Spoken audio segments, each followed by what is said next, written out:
The computer-simulated movement pattern of swimming mice shows the Alzheimer mouse swimming in the water is lost. There is no way she could find a way out. All she does is turn around. The scientists have no doubt these mice have Alzheimer's. It is interesting because just at the point when we realize that the nerve cells have been damaged and destroyed, it is just about that time when we also find changes in the behavior. There is a well-documented correlation. That's why we know that we have a very good idea of how Alzheimer's disease develops. The important thing now is, what happens in the brains of the mice? Do we see plaques there?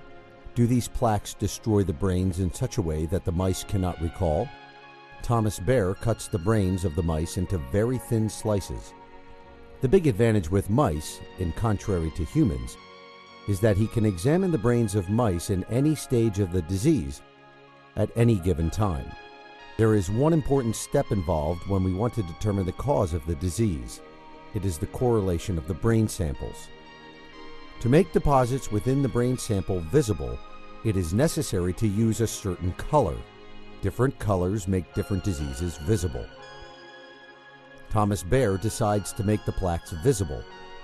Most of the scientist's colleagues are interested in these round-shaped deposits. Plaques are the poison that make nerve cells die, which is the common belief among scientists and doctors. However, where are the plaques in the brains? And where and in what area do nerve cells die? Also, Thomas Bayer can see something that is in a sharp contradiction to how Alzheimer's disease has been explained so far. There are plaques and plenty of them, but nerve cells die at different locations. Here, this cell alignment is being damaged.